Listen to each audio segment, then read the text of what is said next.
Hoy día queríamos conversar con Gerardo Fernández, es presidente de la Confederación de Pymes Constructora de la República Argentina.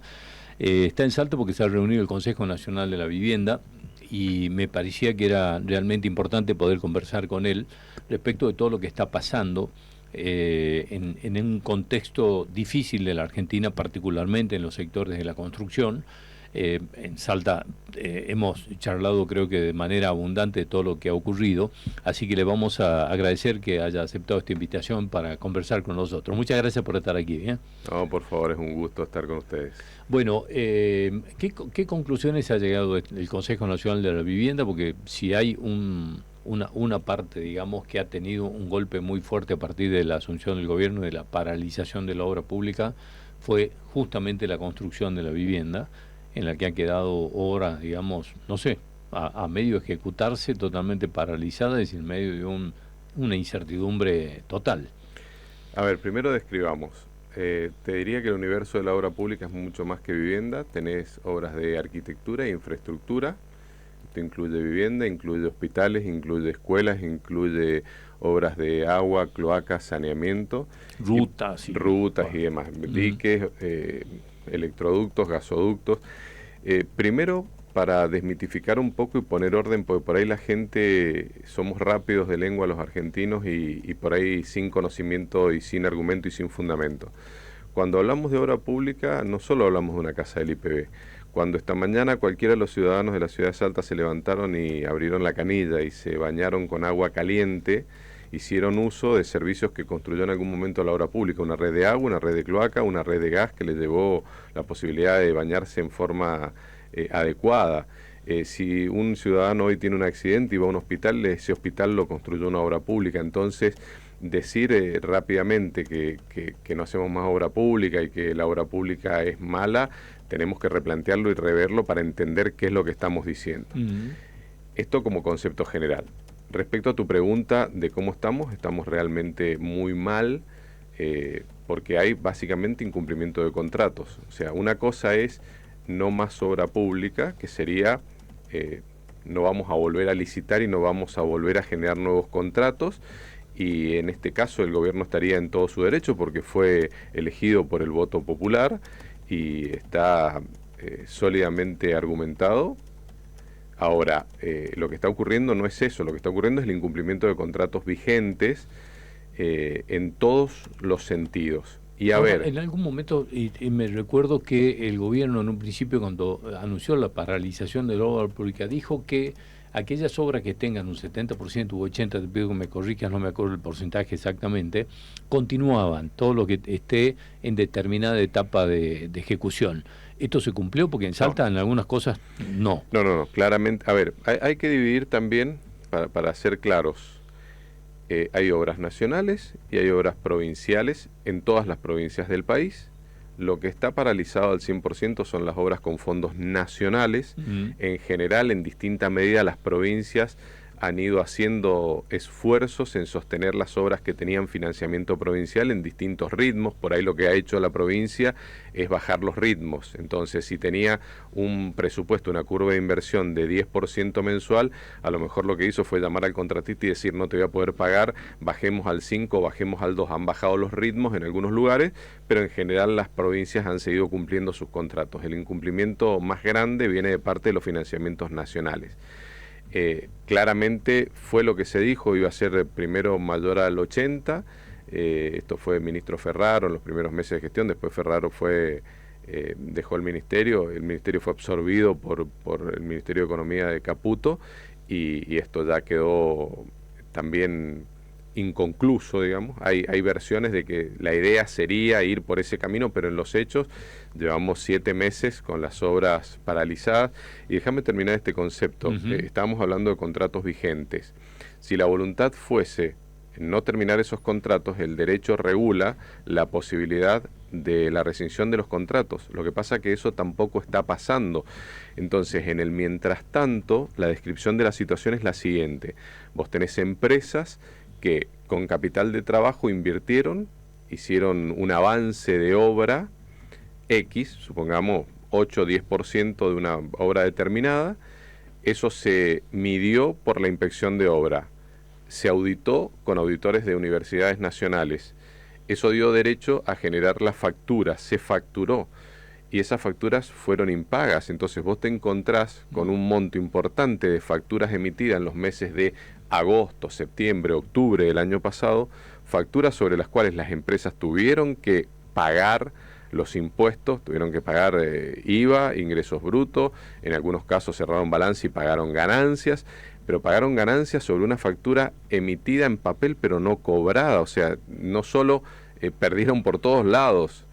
Esto ha generado a su vez un rompimiento de hecho de la cadena de pagos.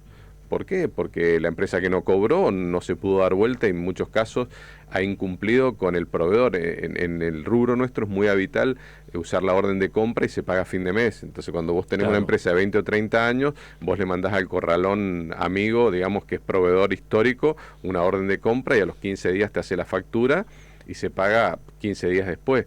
Bueno, han quedado muchas facturas impagas y eso ha roto la relación, no la ha roto, pero ha afectado, porque el empresario ha tenido que ir a decir, mira, no te lo puedo pagar, espérame, te lo pago de otra manera. O sea, esto ha complicado absolutamente todo. O sea, que me estás diciendo que las empresas, digamos, no es que tienen estos 6 o casi 7 meses desde que asumió Milei, digamos, desde el inicio del año o esa parte de diciembre, sino que vienen con un arrastre de meses anteriores a diciembre. Por supuesto. Sí, sí, claramente. Y hasta aquí, digamos, esa deuda que vos me decís que quedó impaga, digamos, esas certificaciones de obra impagas, ¿qué pasó? ¿Qué dice el gobierno nacional? ¿Las paga, no las paga? ¿En qué etapa están?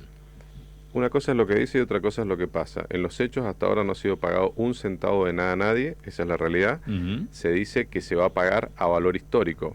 Ahora, ¿qué pasa? Bueno, no hay mucho que explicar, o sea, pagar la factura a valor histórico significa el rompimiento de la ecuación económica del contrato y la inviabilidad del contrato.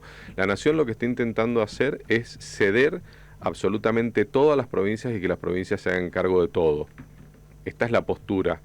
¿Pero enviándole los fondos o simplemente fíjense qué van a hacer con esto? Primero, los arreglos son individuales provincia por provincia, entonces cada provincia negocia de forma distinta y diferencial, pero en términos generales lo que están ofreciendo es entregar los valores históricos a valor histórico y que la provincia ponga la diferencia y negocie en forma individual. Lo que pasa es que es todo muy, te diría, raro, anacrónico, porque por un lado se entrega la obra con una parte mínima del dinero, pero por otro lado la Nación se reserva el derecho de la custodia, la guarda, y la entrega y el recupero. Entonces es como que está todo muy...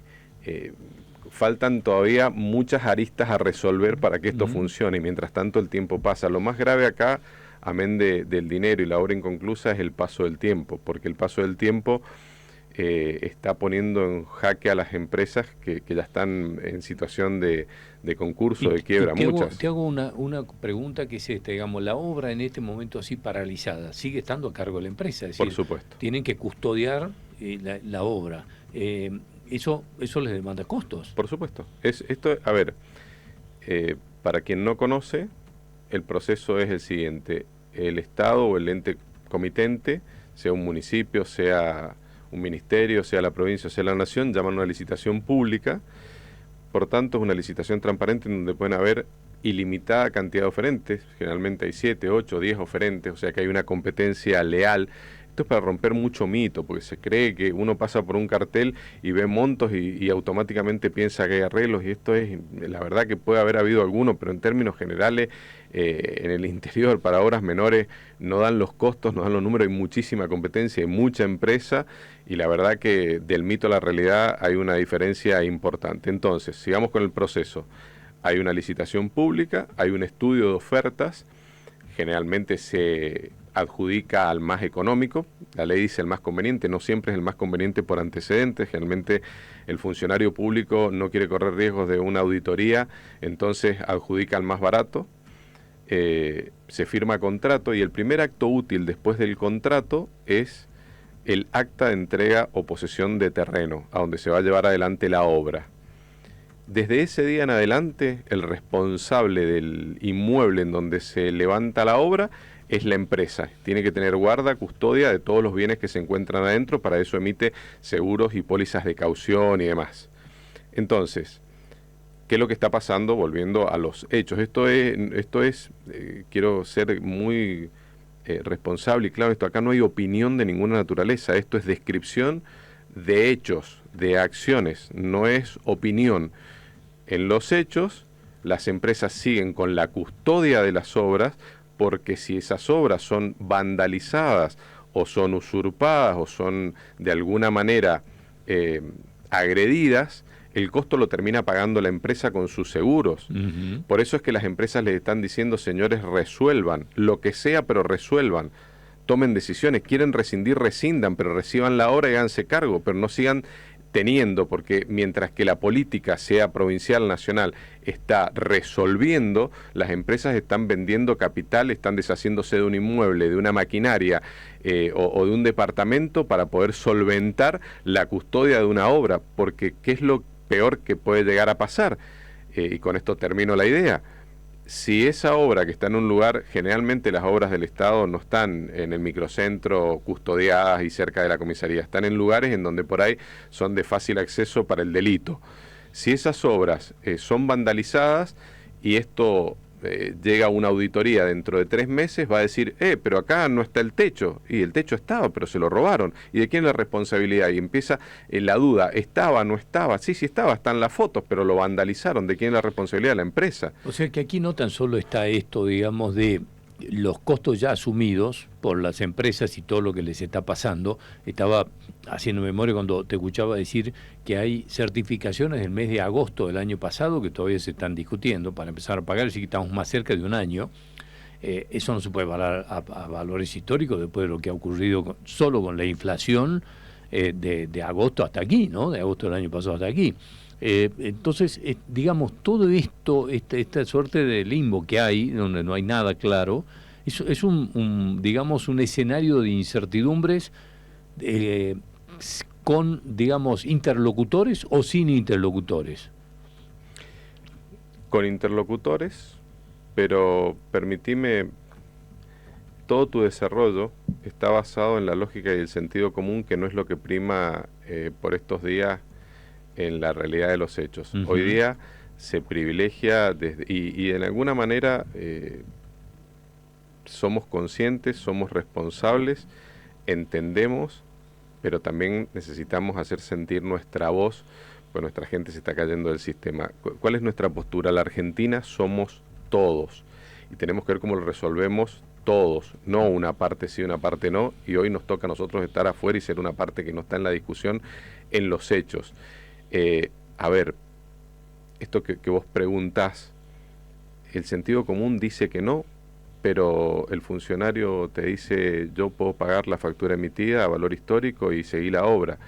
Bueno, te imaginarás cómo termina eso, es inviable, o sea, están rotos las ecuaciones económicas de todos los contratos y no hay voluntad política, no están dadas las condiciones, según nos informan, para poder recomponer esos contratos. Entonces, esto es lo que vuelve a traer esta postura de, si no se puede continuar, por lo menos se rescinda, para que liberar del cargo a las empresas, porque por un lado le estás diciendo, no te puedo pagar, pero no te puedo liberar. Entonces la situación es cómoda. Yo, desde la postura de deudor, no cumplo mi parte y te exijo a vos que cumplas la tuya. O sea, la verdad que... Y para colmo, en una situación de desigualdad importante. O sea, si alguien tiene la capacidad de tener las herramientas para resolver, es el Estado y no una pyme. O sea, a una pyme no le podés pedir que genere más que vender su propio capital y, llegado el caso, cerrar la empresa y fundirse y entregar la obra. Claro. O sea, estoy pensando además esto en el impacto de la mano de obra.